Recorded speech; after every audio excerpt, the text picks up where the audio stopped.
branch of government right now. So we talked about the presidency in the last ones. If we get to it, we may not get to the court system today, because there are 3 branches of government. We've gone through Congress. We started briefly with the American principles, a little bit about the Constitution. We'll still get to the Bill of Rights in a much more robust way.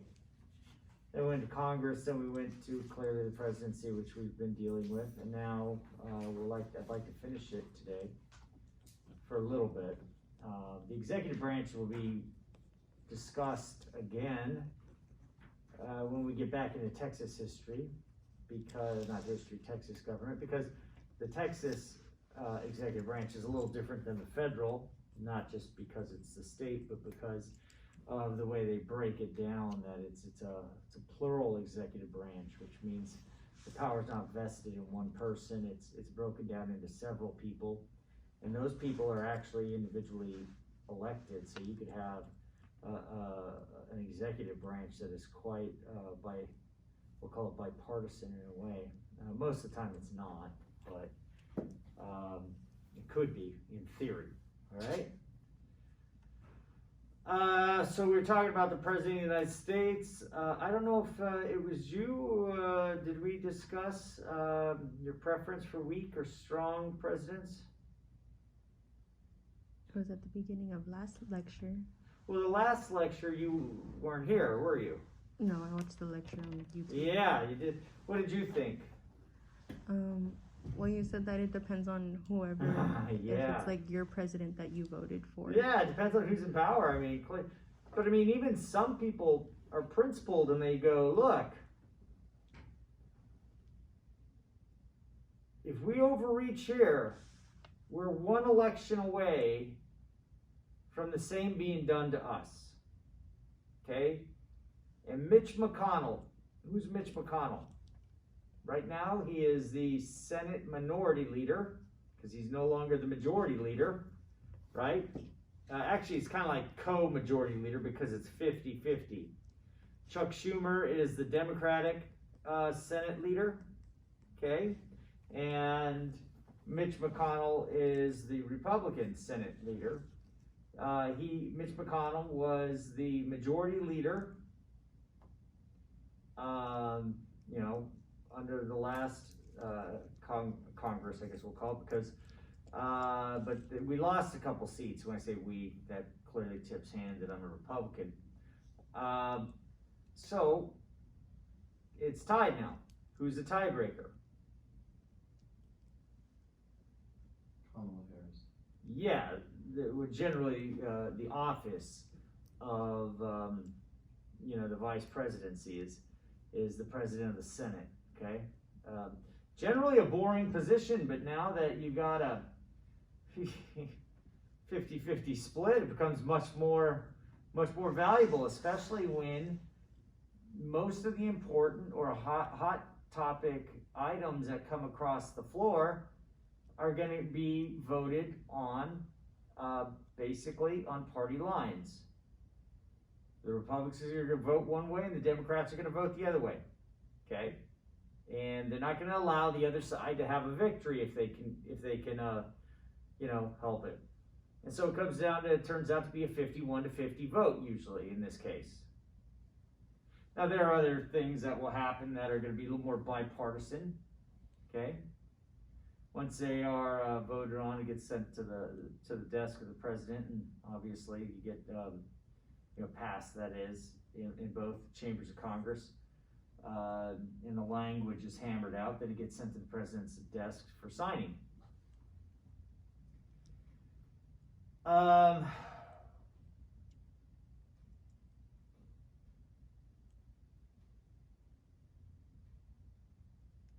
Would you agree that our president is not a king?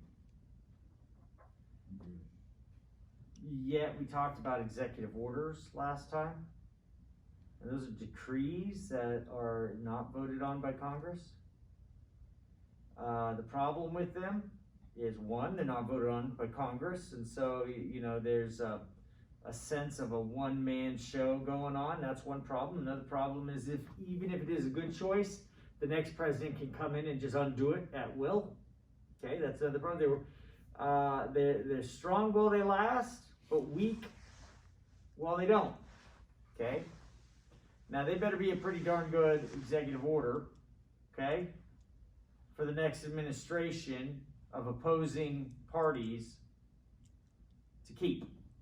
All right, so as we discussed in the last one, there were some good ones that clearly stayed, and that's fine. That's good. That's excellent. What we don't want are the ones that are kind of knee-jerk reactions that are clearly opposed by the opposite party. They're clearly opposed by the majority of citizens, that the president couldn't get it passed if he wanted to, which is usually why he does an executive order. And you don't want those so that as soon as the next guy comes in, they're going to just wipe it out. You don't want that. Certainly you don't want things that are going to tyrannize the majority. You don't, tyranny's bad, right? Okay. We fought a war over that. Well, the president has a pretty big job, and it's a pretty full day's work. And we live in a country that's really large, and there are many things that come under the purview of the executive branch. So once Congress starts enacting laws, the a law that is not enforced, it's not much of a law now, is it? So if you take the marijuana laws, and you see that in Texas it's against the law, the state government is primarily going to be doing the enforcement on that. But if you go to Colorado or Washington State, I think it's Washington State is legal, California, probably Oregon, and all these places. You can go, I think New Mexico's, you can smoke your brains out now. And so does the federal government enforce those laws now? Is it worth their time to go in there and start shutting down pot shops and hauling these guys off to federal courts? Why not? It's a waste of time. It's a waste of time because what? The DEA, the Drug Enforcement Agency, has better things to do than enforce drug laws? Yeah, those ones. Those ones. Yeah. Which, okay, so they're going to go for other ones. Like which ones? That aren't legal. Well, again, marijuana is not legal in any state as far as federal law goes. I'm sorry if I didn't make that clear. See, remember with federalism, you have two different governments that break up and share certain responsibilities. You have state and local governments, and then you have the federal government. And sometimes they don't see eye to eye, and some states don't see eye to eye with federal drug laws, okay? So certain states have elected officials that have made it not illegal as a state crime to smoke marijuana recreationally, but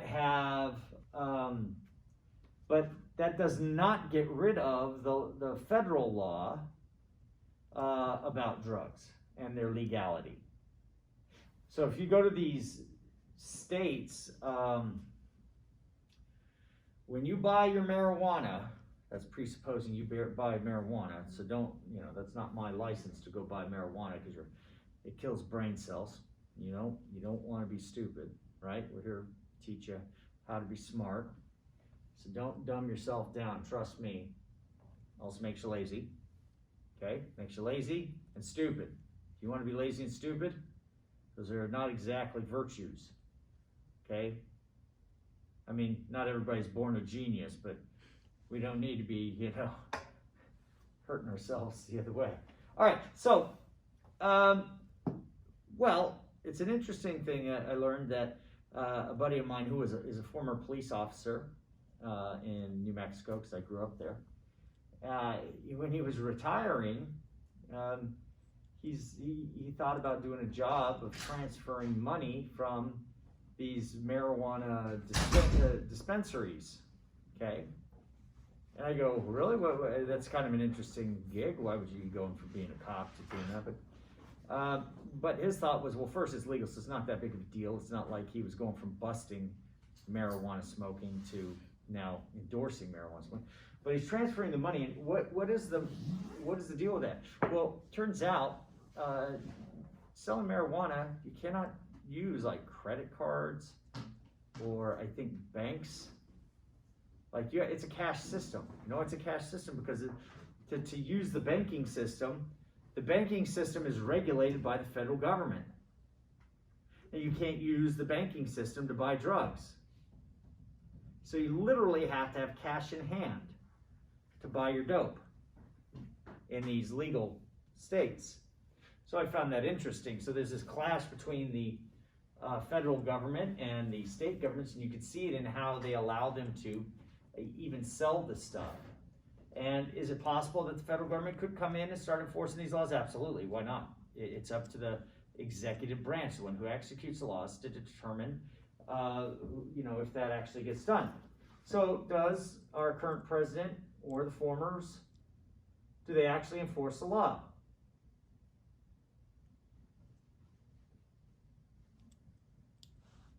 Dramatic pause, or just waiting for you guys to answer? Could you say that again? Yes, I can. Oh, you mean will I? Will you? I'm just being a jerk. Okay. Does the executive branch actually execute the laws? Does he actually enforce the laws, he or she? If so, how? If not, why? If not, how? Give me what you think about the enforcement of. Keep in mind, there's a big border issue going on in Texas. Has anybody heard about that? Nobody hears of it. Do you watch news? No. Watch the news. So since the new president has come into office, the new president had made some statements about, the border and about how bad Donald Trump was for, building a wall. He was going to stop building this wall that was going to keep people out. And I think in the last month, 100,000 apprehensions were made. 100,000. It might have been a month. It was some short amount of time. That might actually be giving them too much time. This huge amount of people has just been flooding our southern border now, especially in Texas. So what they suggest is they send in the women and children. And while DHS, the Department of Homeland Security, deals with women and children and are completely overwhelmed by them, then the drug runners do an end around, okay?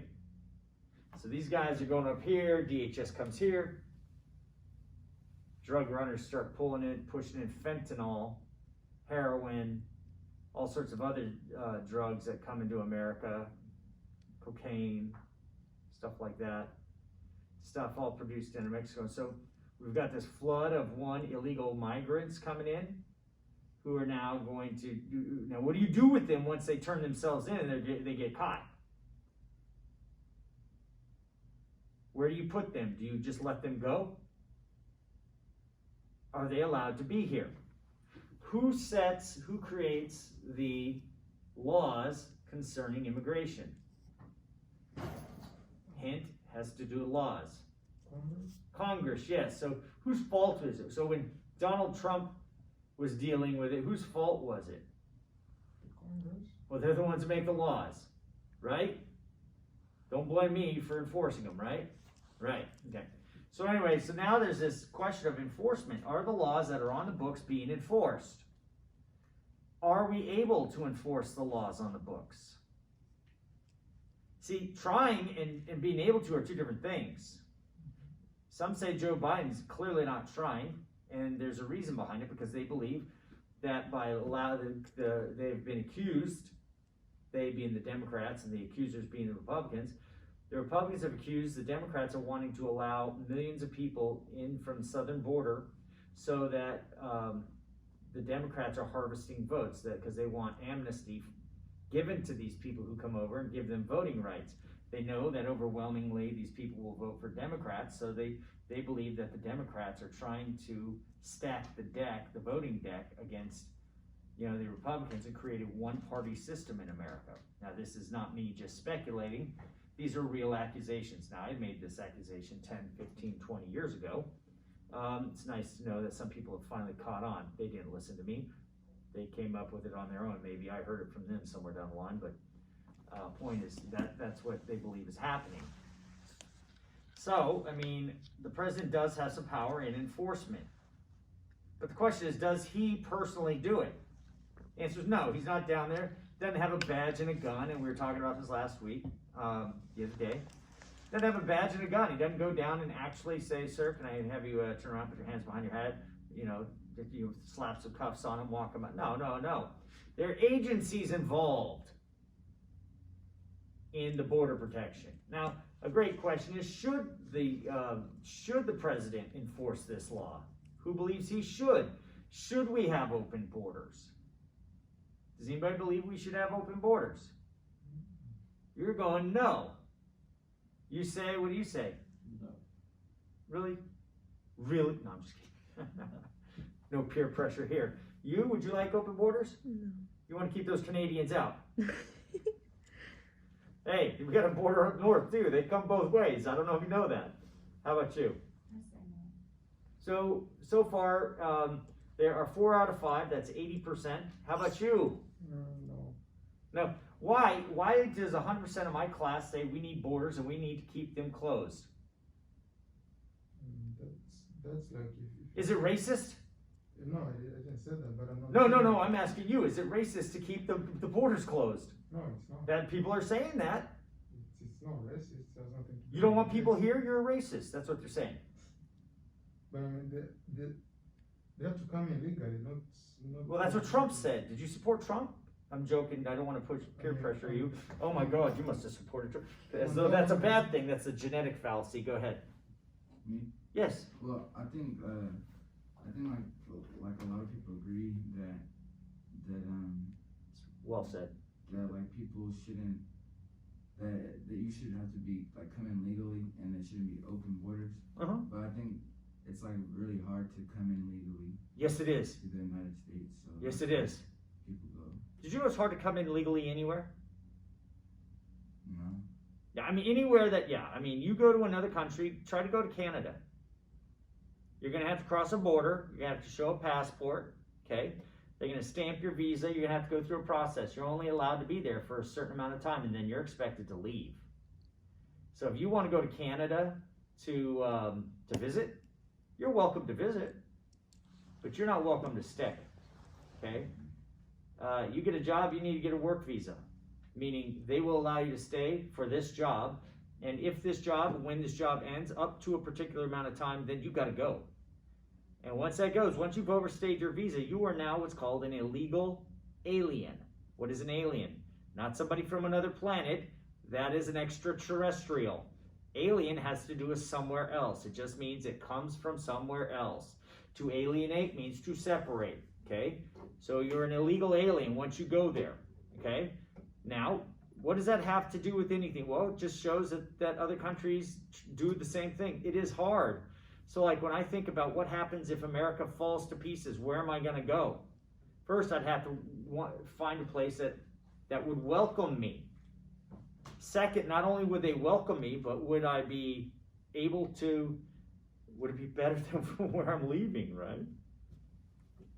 You can't just go wherever you want.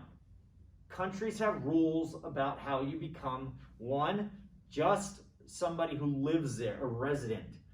Two, how you become a citizen, which gets you the rights of citizenship, like voting and stuff like that, okay?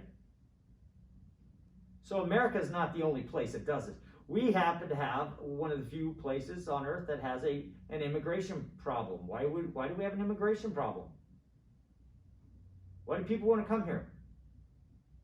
Because they're leaving places that are not that great financially, morally.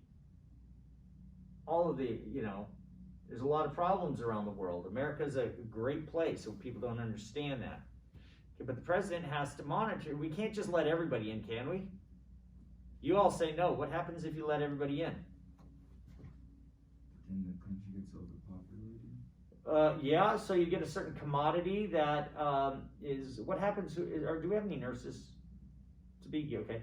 What happens when we produce too many nurses? There are no more jobs for nurses, right? Yeah. What happens when you produce too many unskilled laborers? See, all these people coming across the border, do you think they have PhDs? Do you think my job's in danger? Not from them. It's in danger, but not from them. These are people without educations. You know when I was a kid, I used to push my lawnmower around the neighborhood and mow lawns. Okay, that's how I made my money when I was like 11, 12, 13 years old, before I got my first job at 14. Okay? Do you think a kid can push his lawnmower around today and charge X amount of dollars to mow a lawn now? No, because there's too many yard crews going around. 10 people hop out of a truck with a trailer and all these mowers. They're $25. They're out of there in an hour, man. Kids cannot compete with that, right? Because there's too much labor out there doing it. Okay. So when there's more laborers to the amount of work, who does that affect?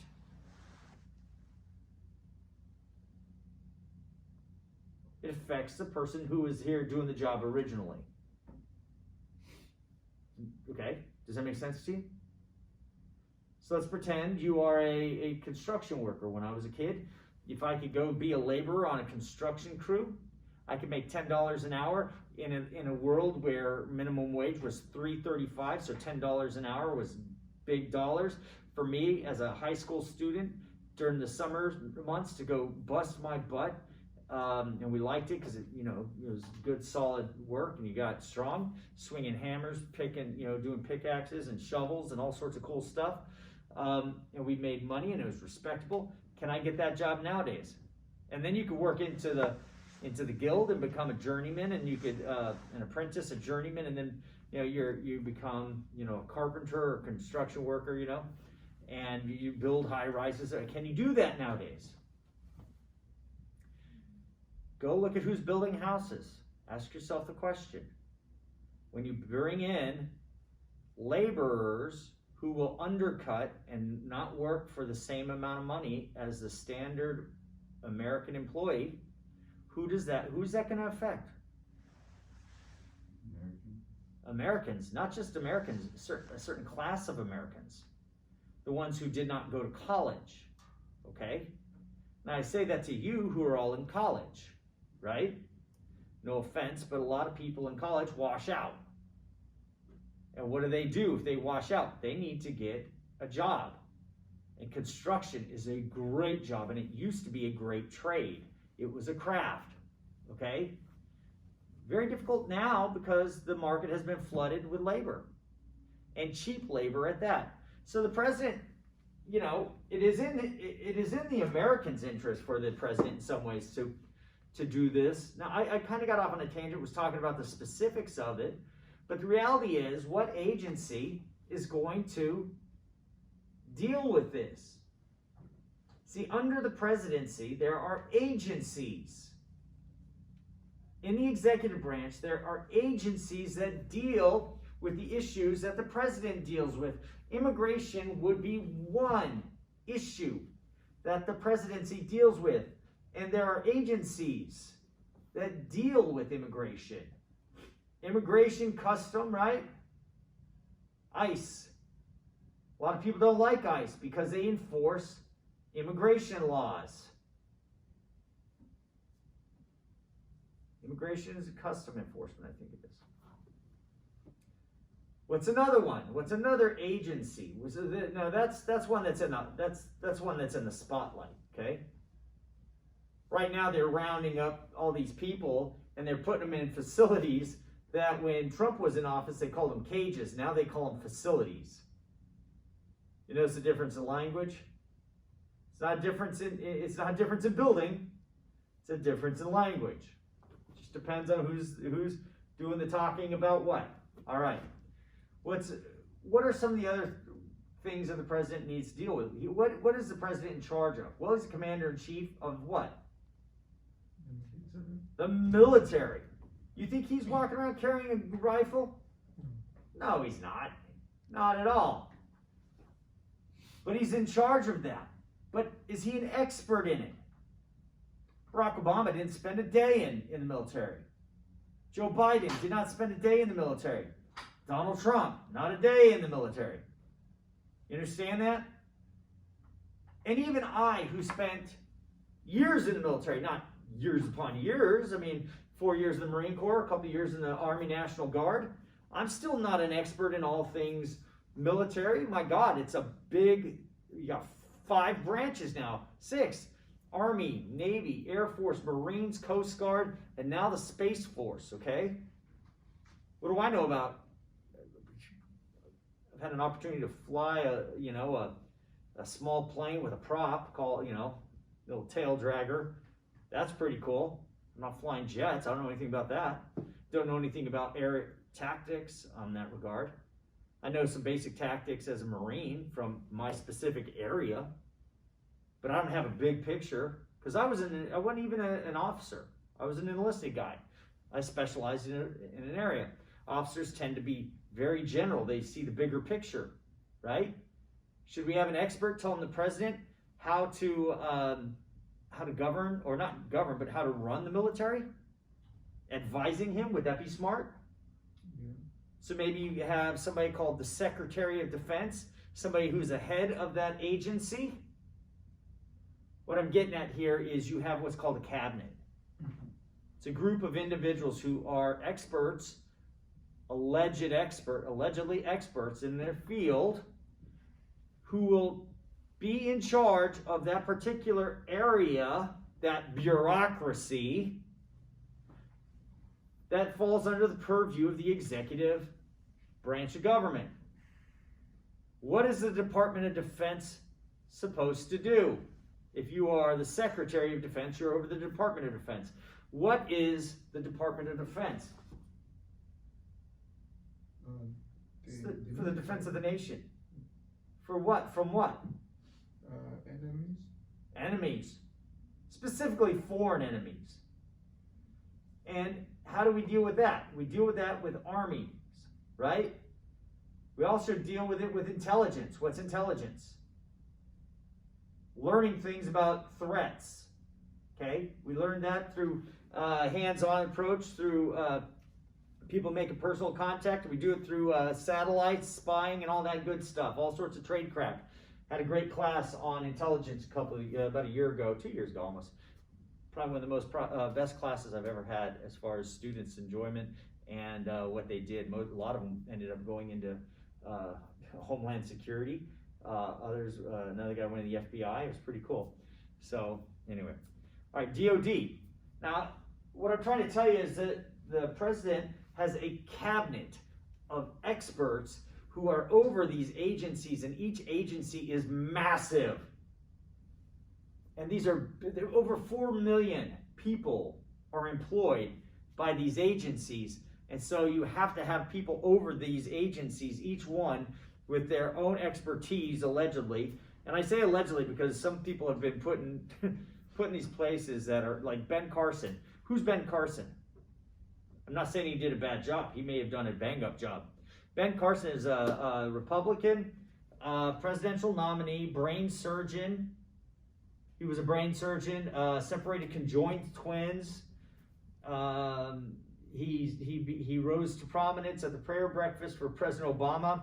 He's a black man. Why is this important? Because Barack Obama said, hey, come on in and pray. You're a very important guy. But Barack Obama made an assumption, you're black, you must be a Democrat. And during this prayer breakfast, Ben Carson basically chastised President, at the time, Obama, for certain religious views that he was inconsistent with and all that. And so he rose to fame as a Republican and ran for office. He lost in the primary, and Donald Trump obviously won the election, but Donald Trump put him in charge of Housing and Urban Development, okay? Now that's an agency, that's a big agency having to do with structuring societies in a certain way. So especially you go to these major cities and you want to know how they're going to be structured, and think about the homeless issues. You drive down the street from here, you see guys panhandling. Are they homeless or are they just scammers? Trick question, they're both. Okay? Some are homeless, some are scammers, some are both. Okay? And he's going to deal with that, deal with our problems with housing and urban development. But that's one of the agencies. Well, let me list out some of the agencies, okay? I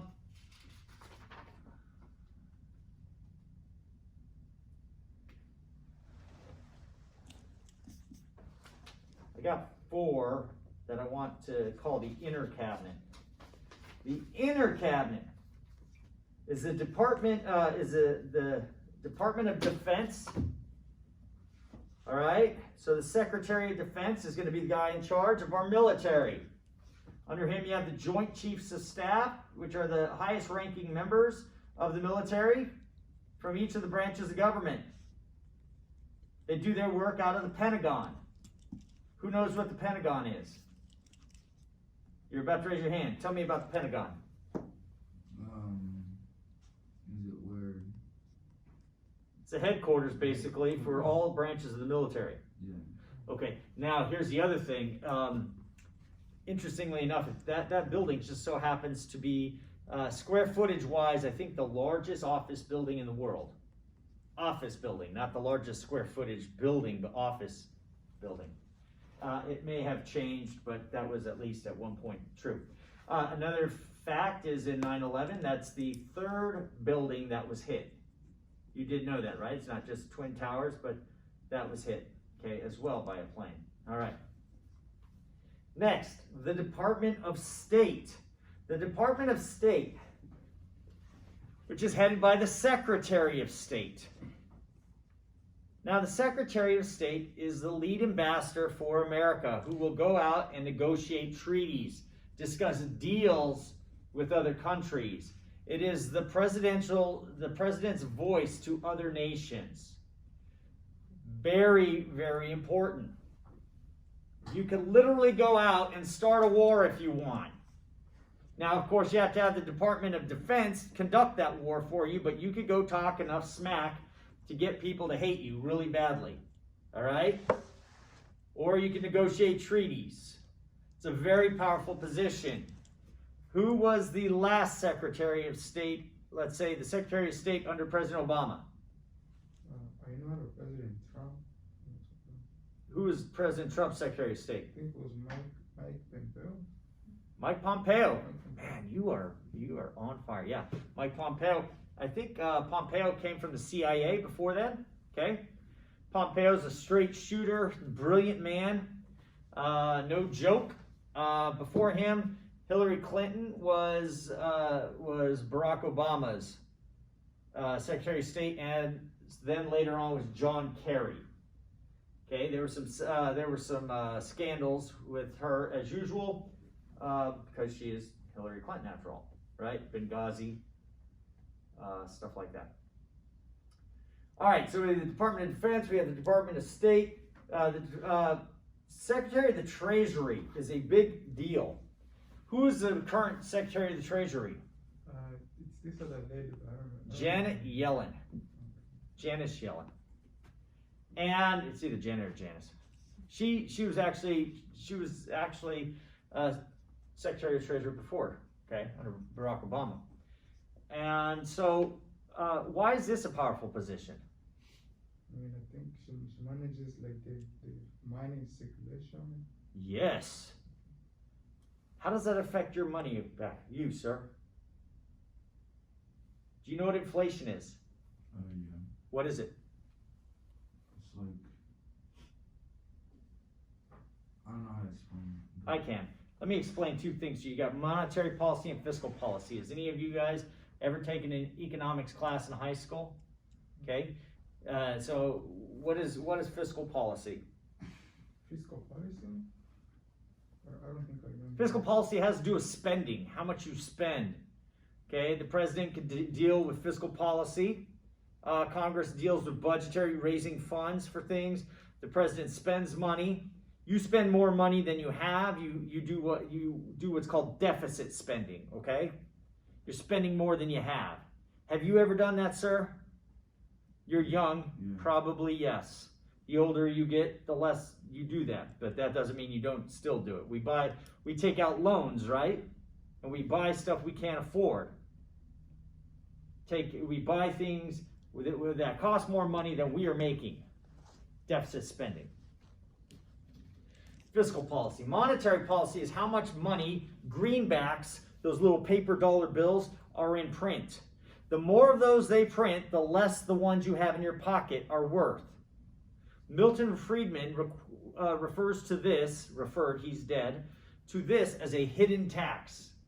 When they say they're not going to tax you, what they often mean is they're not going to raise a tax, put 8% now on every MacBook Air you buy.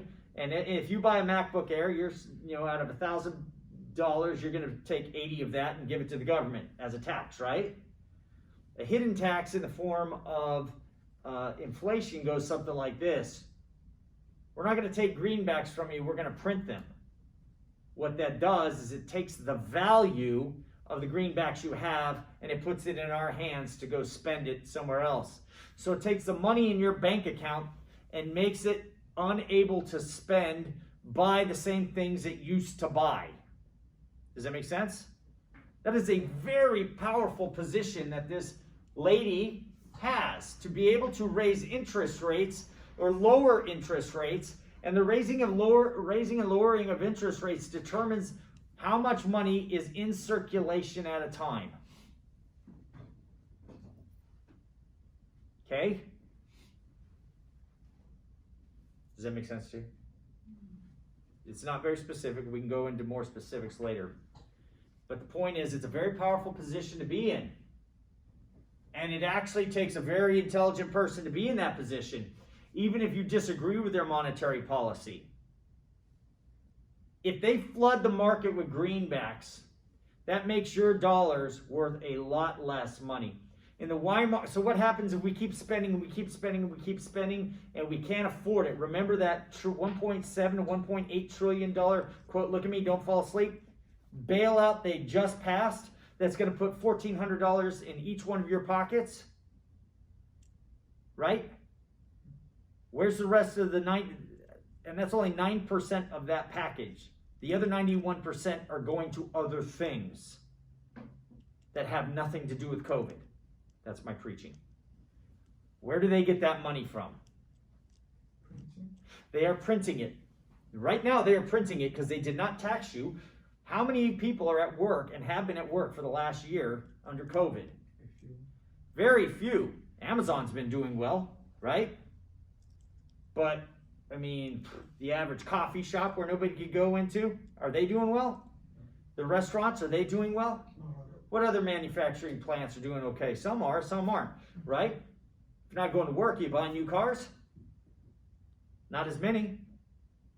So if you're not, okay, so the point being here is government gets greenbacks from somewhere. They're either taking it from you from a direct tax or they're printing it. And they're taking your value out of your bank account. Yours, not from the rich, as they would say. It affects the rich too. But the reality is it's affecting you. Okay? You have less. If you're making $10 an hour and they start printing it out, your $10 is worth less. It might be worth $9 now. That means it takes more of your work to buy the goods you used to be able to buy. Very powerful position to be in if you're that secretary. And it really, you ask the question,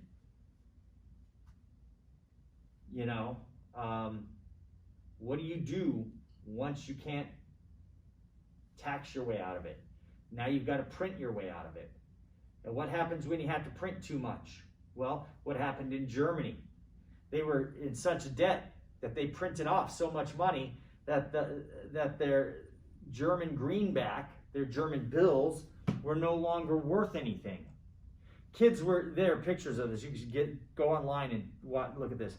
There are kids who are making doll houses out of stacks of money.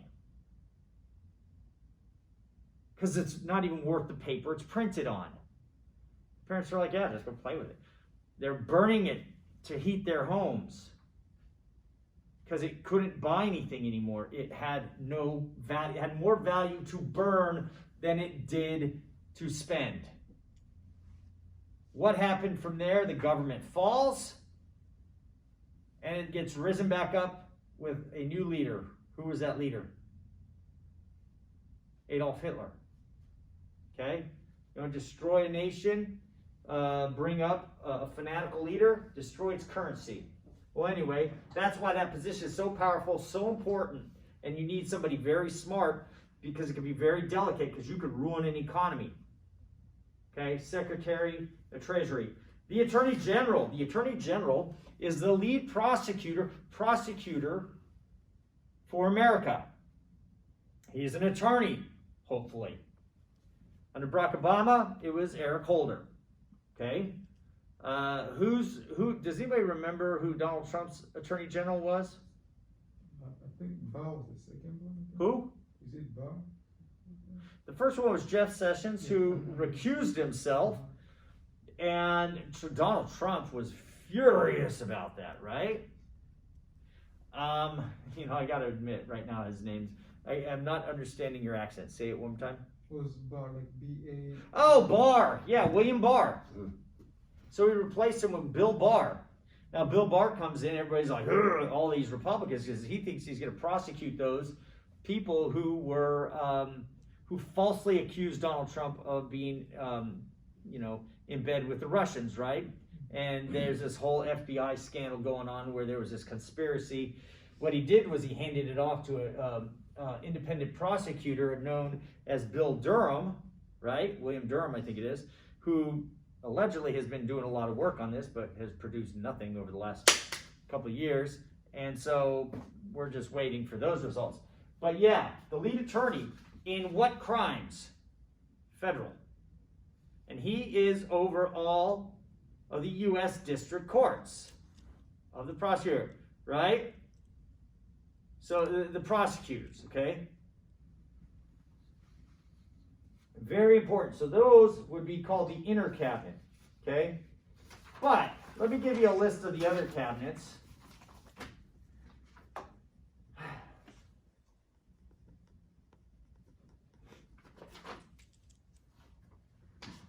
We got the Secretary of State we just discussed, Secretary of the Treasury we just discussed, Secretary of Defense. No wonder they're going in order.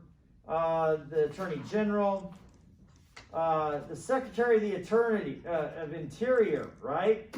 This one deals with the protection of America's natural resources and our energy. All right. The Secretary of Agriculture, is that a big one? Yes, it's a very big one.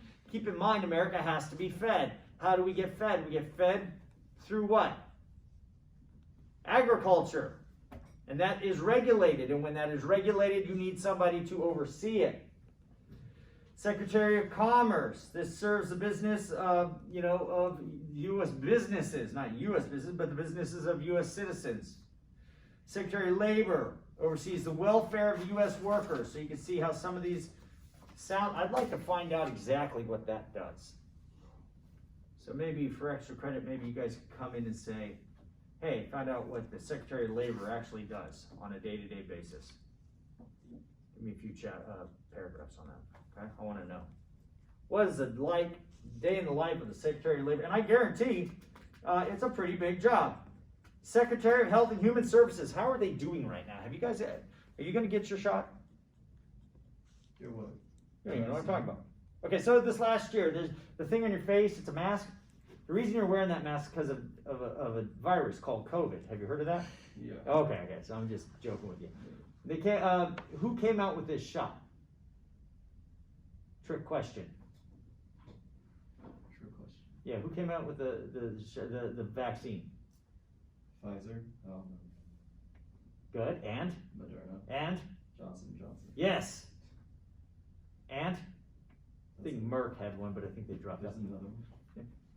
Okay, by the way, those guys, to get medicine approved takes a long time. I don't know if you know that, right? Yeah. There's this thing called Operation Warp Speed. Do you know what that was? President Trump got rid of a bunch of, do you know what red tape is? So in bureaucracies, you got to do a bunch of things. You got to jump through a bunch of hoops to get anything done.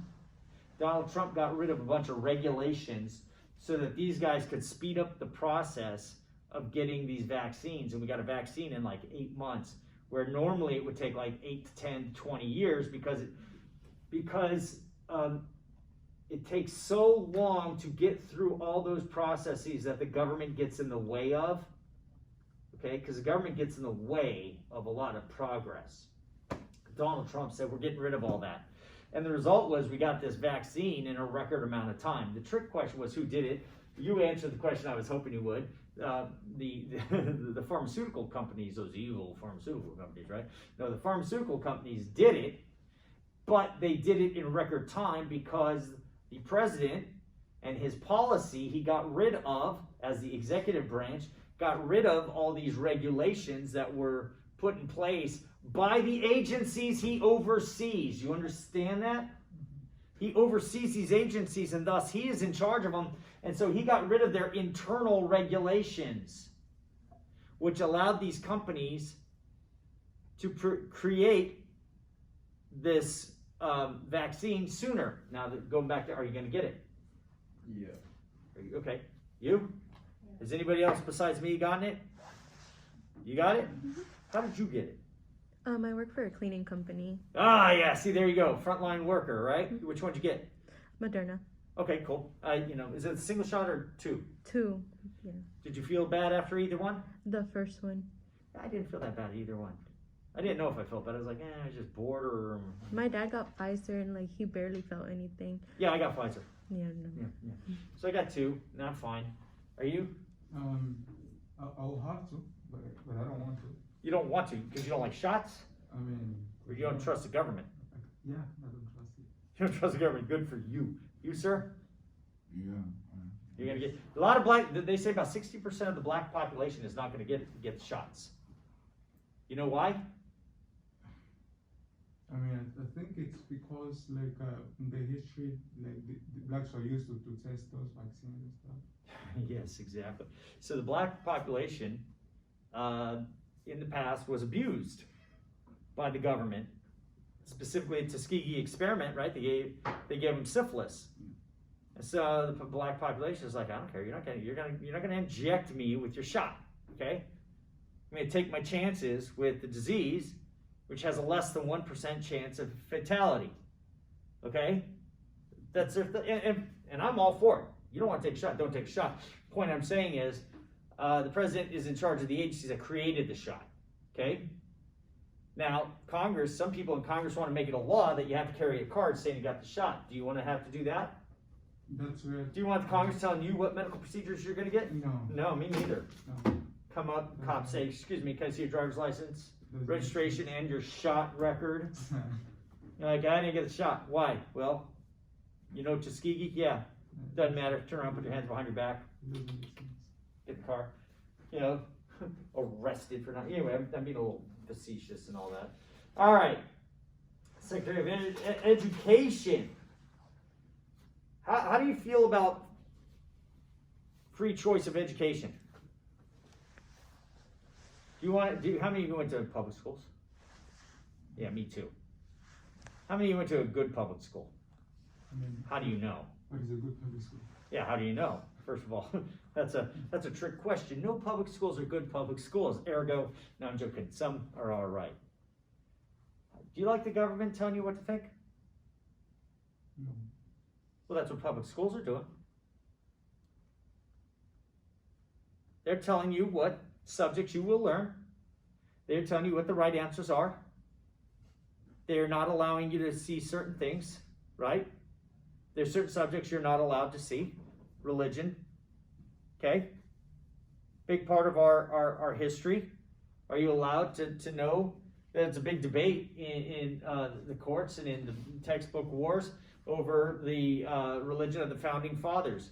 When you learned U.S. history, did you learn the religion of the founding fathers? What motivated them, in other words? How that played a role in the development of our nation. You get none of that. You get a sense that religion played no part in the founding of America. Now, what if you live in, did you live in a nice neighborhood growing up? Yeah. I lived in an okay neighborhood growing up, but I tell you, my school was full of fights and drugs. Full of fights and drugs, and that was an okay neighborhood, okay? I took some classes at night school, and that was the inner city school where I was from, and oh my God, that was a whole new experience for me, even more fights and even more drugs. Guam, you grew up all over the nation, right? You went to different schools, correct? Did you go to school on base? No. When I was living in Alaska, I was homeschooled, so I never went to. So you went to the best kind of school. You, sir, where did you go to school? Houston? No, in LA. Los Angeles, right? You're Crenshaw, right? Inglewood. Inglewood. I've been to private school and public school. Which one was better? Education-wise, not funner. Because Private school. public school's funner. I feel like I learned more in private school. You better believe you did. They were all over your butt, weren't they? Yeah. Were they more disciplined? Yeah. Did they expect more out of you? Yeah. Was it a Christian school? They used to whip kids. Yeah, they used to whoop kids because of discipline. Well, now, was it Christian school or Christian or just non-Christian? It was just non-Christian. Just non-denominational. Still better, right? Yeah. So where do you think your parents would rather you go to?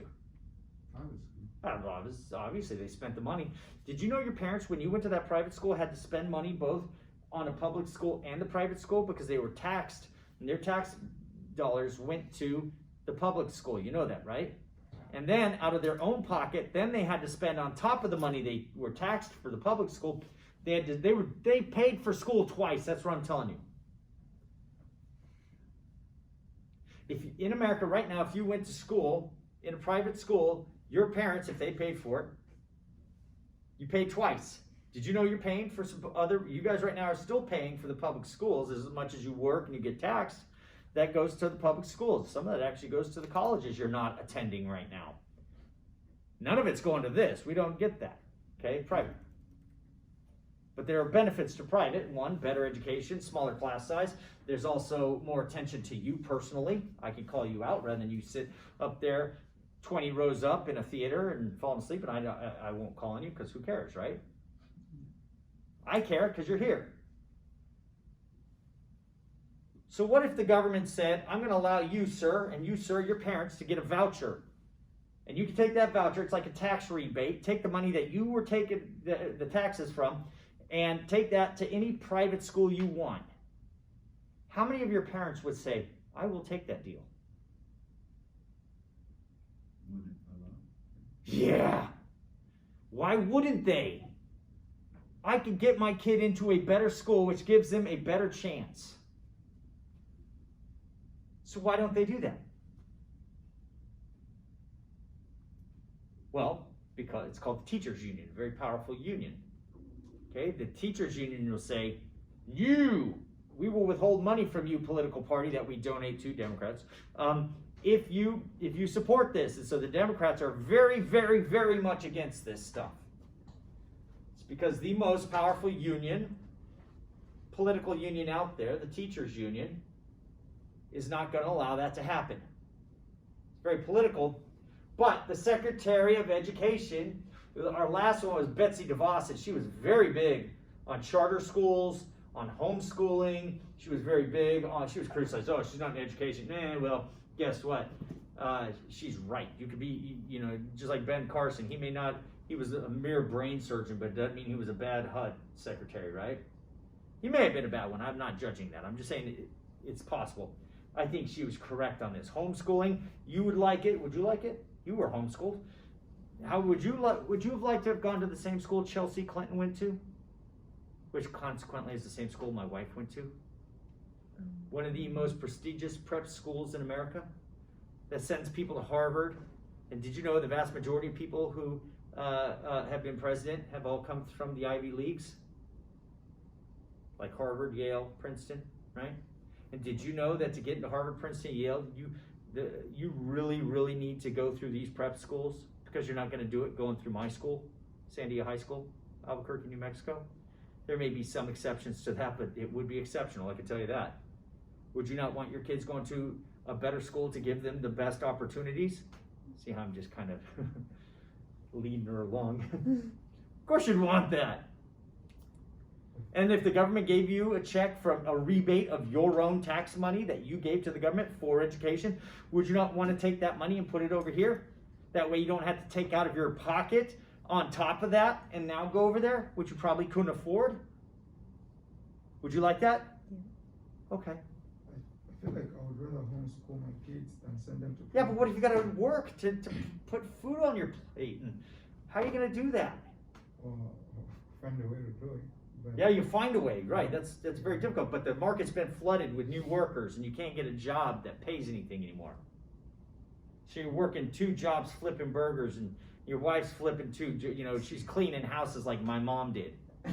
Not a lot of child rearing going on at that point. Okay. Point being, it's good to homeschool. Yeah. It's good if you can. Yeah.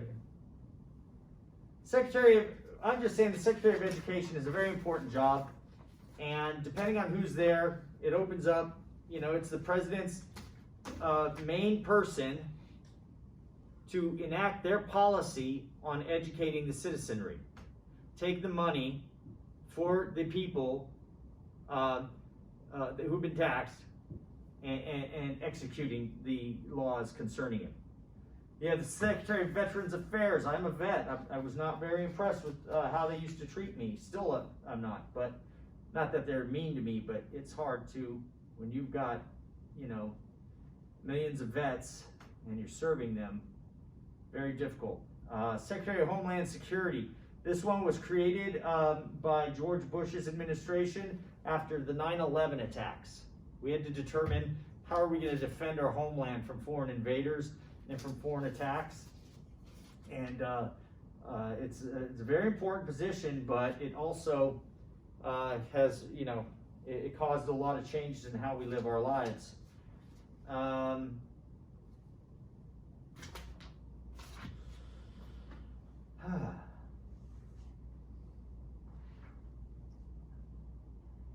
I think that's primarily all we got. We got certain cabinet level positions like the chief of staff, the EPA, the Environmental Protection Agency. This is an interesting position, and we'll probably end it on this one.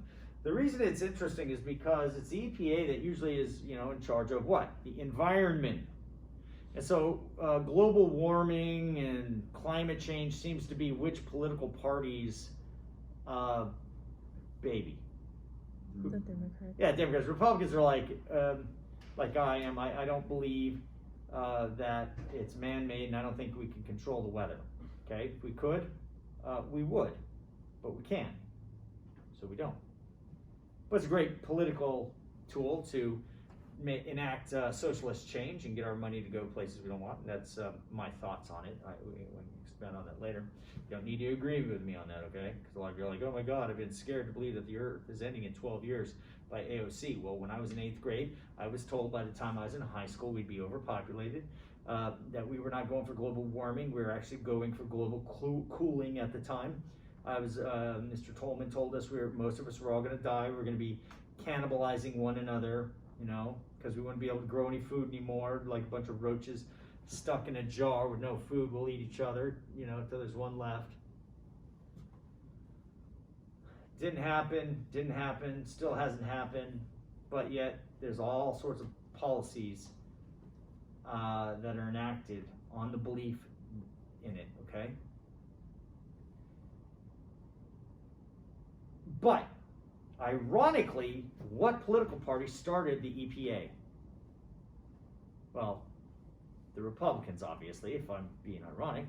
And who was it? It was President Nixon, a very unpopular president now because of the Nixon scandal. What did he do? After, you know, a bunch of his guys broke into the Watergate Hotel, which was the Democratic National Convention's basic office, tried to, you know, and anyway, so there you go with that. Office of Management and Budget. Those are the guys who are in charge of going through proposed bills, legislation that actually is going to cost a lot of money, and they say we can't afford it, or we can afford it, or the budget balances. Those are the guys who do the accounting and look to see if the bills are going to square. All right. Some very important things. Those are all what?